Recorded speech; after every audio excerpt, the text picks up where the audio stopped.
Dan pemirsa, untuk membahas kesepakatan damai antara Amerika Serikat dan Iran sudah bergabung di Berita Satu Sore pengamat Timur Tengah Hasibulo Satrawi. Selamat sore Bang Hasib. Selamat sore Mbak.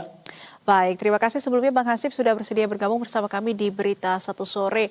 Bang Hasib, terkait dengan pernyataan Israel yang menyampaikan bahwasannya tetap akan menyerang Lebanon di tengah perjanjian damai yang sudah disepakati antara Iran dan juga Amerika Serikat yang nanti ini baru akan ditandatangani Jumat mendatang di Swiss. Lantas Anda melihat bagaimana dampak dari kesepakatan ini? Apakah akan tetap terwujud atau berpotensi gagal dengan adanya pernyataan Israel? Atau seperti apa Bang Hasib? Ya, terima kasih Mbak. Yang pertama saya ingin mengucapkan selamat terlebih dahulu kepada para pihak, kepada para mediator dan Amerika serta Iran yang telah berani mengambil keputusan yang sangat besar ini. Dan ini kalau betul-betul terlaksana, maka sangat mungkin akan mengurangi beban-beban konflik di masa depan di antara Iran paling tidak dengan Israel. Walaupun sekali lagi tidak akan pernah ada jaminan ini akan betul-betul menjadi akhir dari cerita perang. Jangankan yang bersifat permanen, bahkan menuju tanggal 19 atau hari Jumat mendatang, menurut saya masih tetap ada kemungkinan walaupun kecil, yaitu bahwa akan ada pihak-pihak yang mencoba untuk menggagalkan katakanlah penandatanganan di hari Jumat. Walaupun sekali lagi mungkin kemungkinannya lebih kecil. Yang kemungkinan lebih besar, kalaupun nanti Jumat ini betul-betul bisa tanda tangan, mungkin penandatanganan akhir atau kesepakatan akhir setelah 60 hari atau lebih sesuai dengan kebutuhan lapangan, itu juga akan ada kepentingan-kepentingan untuk tidak terlalu tidak terlalu seakan-akan memenangkan Iran dengan sangat banyak, lalu kemudian membuat Amerika menang sedikit, dan yang menjadi sangat betul-betul dikalahkan oleh semua ini adalah pihak Israel.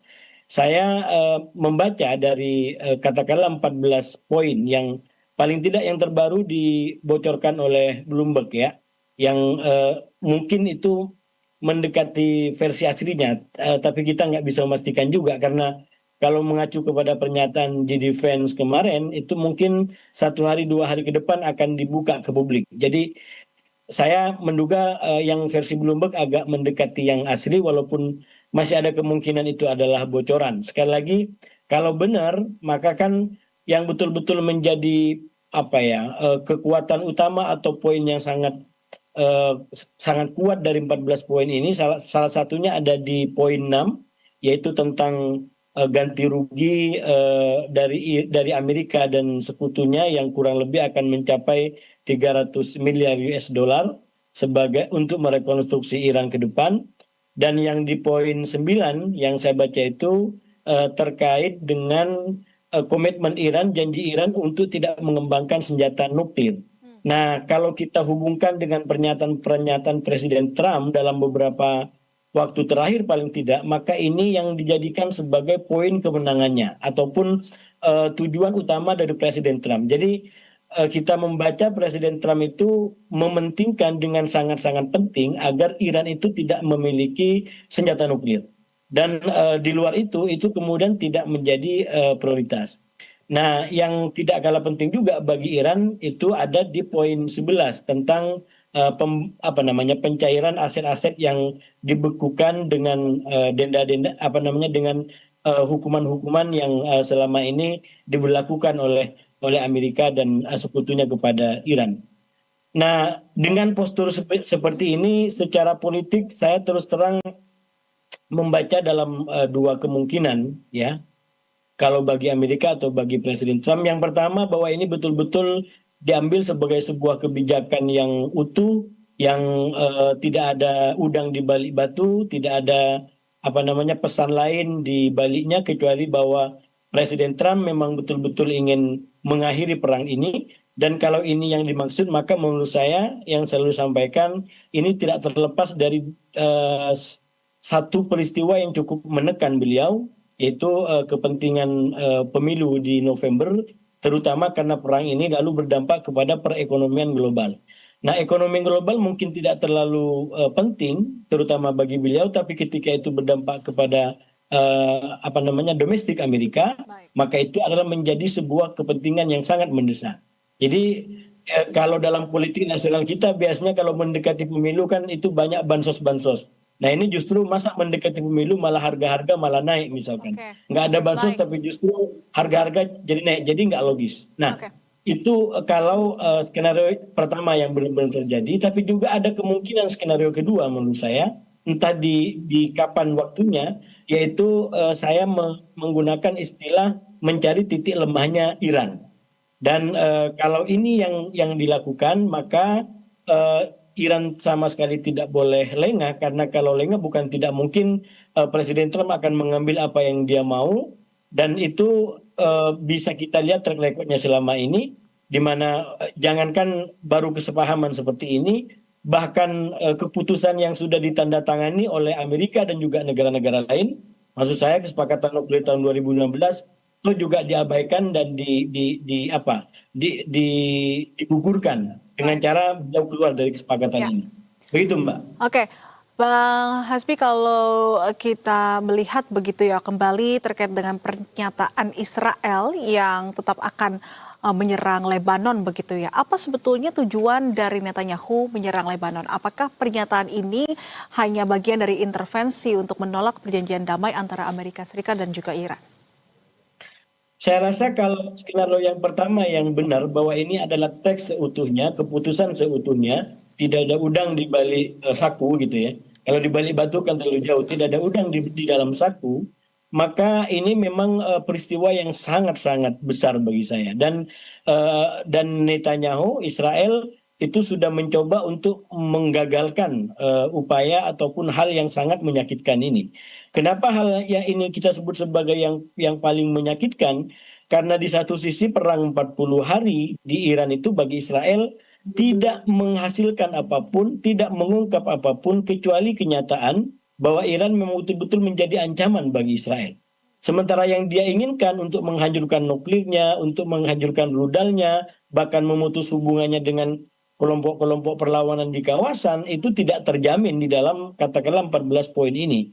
Jadi kalau kita baca dari sikap Israel, maka tidak lain itu untuk mewujudkan kepentingannya.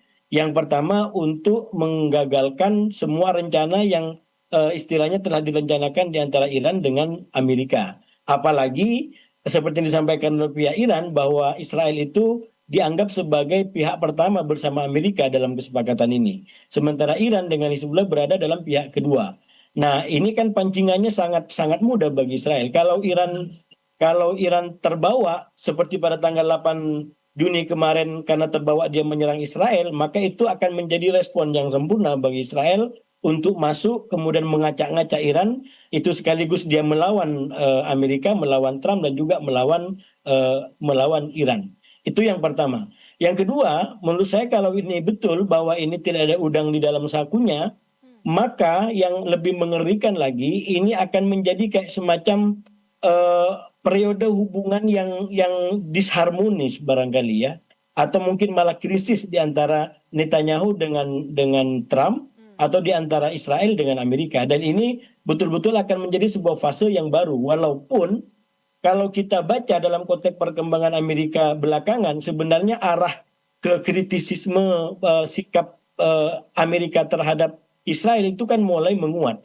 Misalkan terkait dengan kemungkinan Israel punya nuklir atau sikap dan dukungan Amerika yang tanpa batas kepada Israel itu belakangan setelah perang 7 Oktober 2023 kan justru menguat di Amerika sendiri. Tapi catatannya suara-suara ini selama muncul dari kelompok-kelompok atau basis Demokrat yang berhadapan dengan Presiden Trump. Sementara di Republik ya memang belakangan ada peningkatan bagi suara yang mendukung pembatasan wewenang perang yang dimiliki Presiden Trump. Tapi sejauh yang kita baca, belum ada yang sampai kepada sikapnya Israel. Jadi yang baru merasionalisasi hubungan Amerika terhadap Israel itu baru dari sebagian tokoh-tokoh Demokrat atau pendukung Demokrat. Tapi dari Republik sejauh yang saya ikutin itu belum ada yang ke arah kritisisme terhadap Israel, walaupun kepada Trump dalam perang ini itu sudah mulai muncul.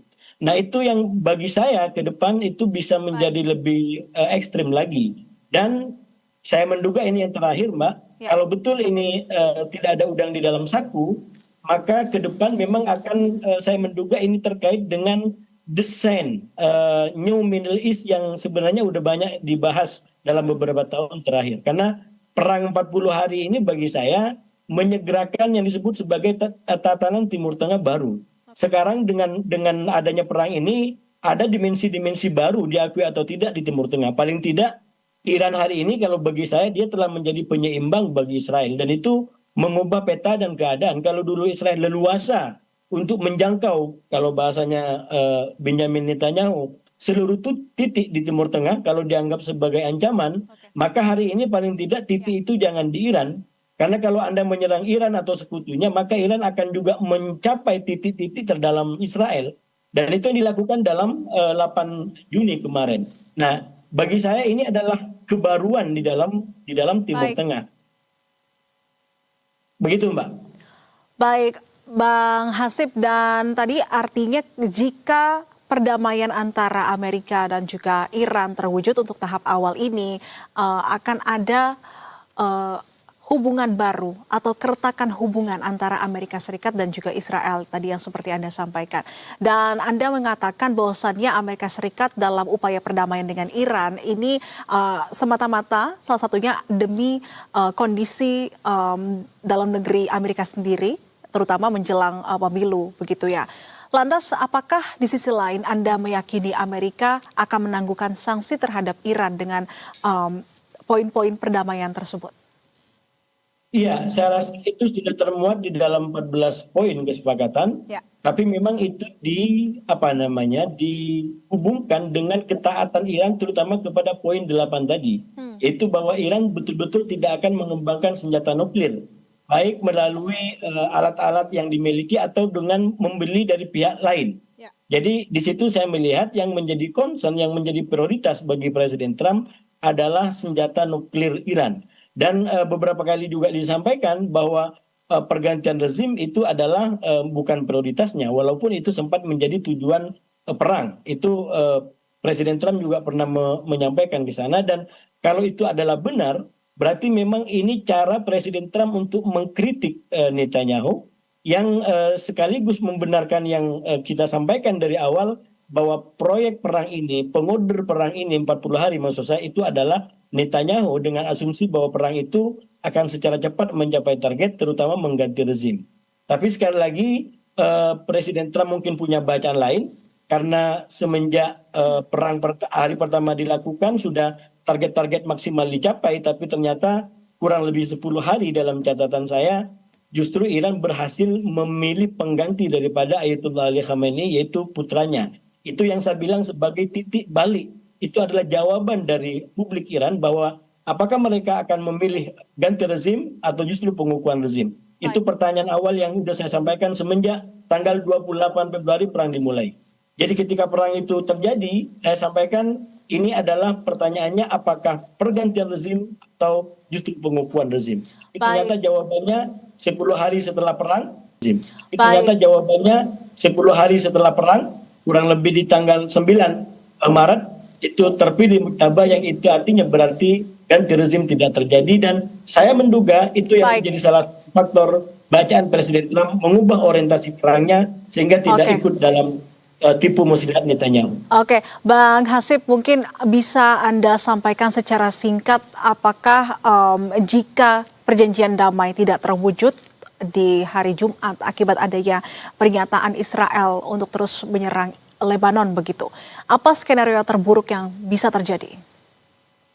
Ya, dengan melihat realitas Iran yang baru seperti terlihat pada tanggal 8 Juni kemarin, maka kalau perdamaian ini tidak terjadi, sangat mungkin itu akan terjadi perang kembali yang sifatnya lebih besar, terutama di antara Amerika di antara Iran dengan Israel.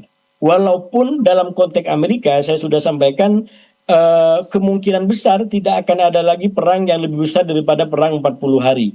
Itu kalau kita memasukkan elemen kepentingan nasional domestik Amerika, yaitu pemilu pada November, itu sebagai faktor. Kalau itu kita jadikan sebagai faktor, maka bagi saya, perkiraan saya, bacaan saya, tidak akan ada lagi perang yang lebih besar daripada perang 40 hari dari tanggal 28 Februari sampai 8 April. Kenapa? Karena sekali lagi Presiden Trump atau Amerika berada dalam hajatan besar, Partai Republik berada dalam kepentingan yang sangat besar, bagaimana bisa memenangkan, mempertahankan komposisi calon-calonnya di Kongres Amerika, sehingga bisa mempertahankan kemenangannya. Nah, kalau kepentingan itu dijadikan pegangan, maka dugaan saya, kalaupun ada eskalasi, maka eskalasi terbatas. Saya menyebutnya sebagai politik up and down yang dilakukan oleh Presiden Trump, seperti yang dilakukan pada kurang lebih tanggal 11 atau 10 kemarin dalam krisis 5 jam. Baik, terima kasih atas analisisnya pengamat Timur Tengah Hasibullah Satrawi, dan selamat kembali beraktivitas Bang Hasib. Terima kasih, salam sehat. Terima kasih.